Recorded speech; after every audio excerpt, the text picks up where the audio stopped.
মসজিদের পাশে 10 বিঘা, এই 10 বিঘা কবরস্থানে আমার বাপের টাকা দিয়ে, এই এলাকার টাকা দিয়ে, মাথার ঘাম পায়ে ফেলে যে টাকা দিয়ে আমরা কবরস্থান কিনেছি, যেখানে আমার বাপ দাদুরা শুয়ে আছে, ওলি আউলিয়ারা শুয়ে আছে, সেই জায়গাতে দিল্লিতে বসে অন্য লোক মাতব্বরি করছে। কি মাতব্বরি?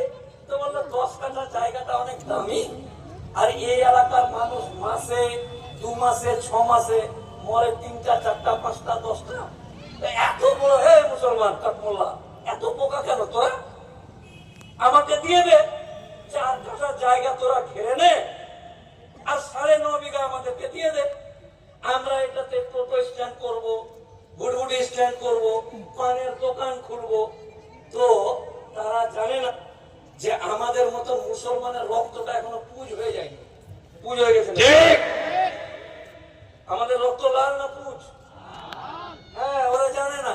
ওরা ভাবছে যে আমি বেঁচে আছি, আমরা বেঁচে আছি, আমার বাপ দাদু যেখানে শুয়ে আছে, আমার বেঁচে থাকাতে আমার বাপের কবরে দাদুর কবরে টোটো চালাবে, ভুটভুটি ভ্যান চালাবে, পানের পিঠ ফেলবে, আর আমি বেঁচে আছি, আমরা বেঁচে আছি, আর আমাদের রক্ত ঠিক আছে। এটা হয় না। এটা গেল 2 নাম্বার পয়েন্ট। নাম্বার 3, এরকম করে 48টা আছে, 3টা বলে শেষ করবো, অনেক বক্তা আছে। এই দিকে আপনাদের ডিএম, এই ডিএম গলদা চিংড়ি কিনে বাড়ি যাচ্ছে, ফিরছে, যেতে যেতে একটা মসজিদ দেখছে।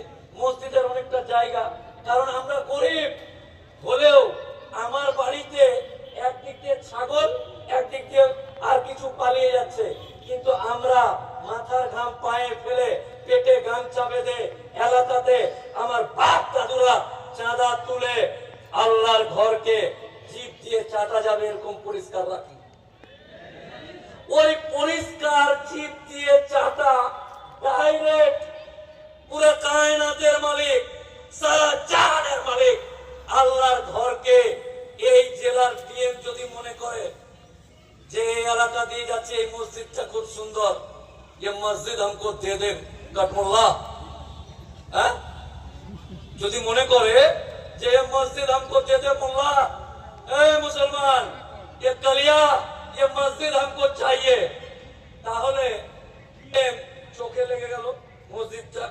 অফিসে গিয়ে বলবে এই কমিটির কাগজপত্র নিয়ে আয়, দলিল খতিয়ান আরএসএস যা যা আছে, না কি বলে এটাকে, আরএসএস বেরিয়ে যাচ্ছে, বলেন দেখি, আরএস খতিয়ান পর্চা নিয়ে ডিএম অফিসে যখন গেলেন, এই তার মানে যারা মসজিদ কমিটির লোক আছে, তো বলছে যে এই জায়গাটার নাম কি, মঠবাড়ি, মঠবাড়ি জামে মসজিদ।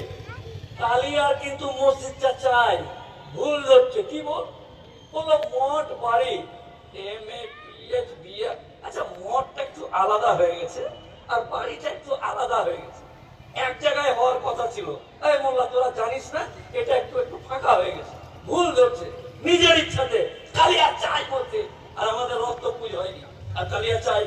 এই কালিয়া তখন বাহানা দিচ্ছে যে এই জায়গাটাতে মঠ বাড়ি জামে মসজিদটার মঠটা একটু আলাদা, বাড়িটা একটু আলাদা। আমি 5 বছরের জন্য ইনকোয়ারি করি, ইনকোয়ারি করে তারা মান কোন মুসল্লি যাবে না, উজু হবে না, নামাজ হবে না।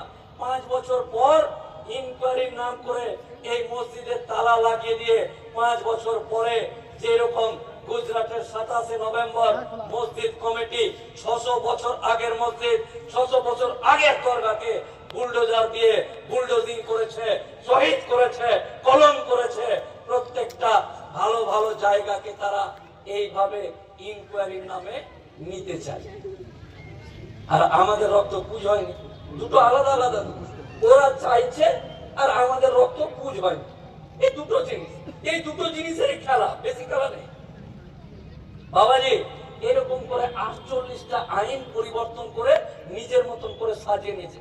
আরে বাপ আমার, দাদু আমার, একটা বক্তব্যে শুনছিলাম, এক বক্তা বলছে যে রে কাপুরুষ, কেন্দ্রীয় সরকারকে বলছে কাপুরুষ, যারা আমার বাপেরা যারা মারা গেছে, দাদুরা যারা মারা গেছে, মরা মানুষের কবর নিয়ে টানাটানি করছিস, ওরা যদি উঠে একবার হাও করে দেয়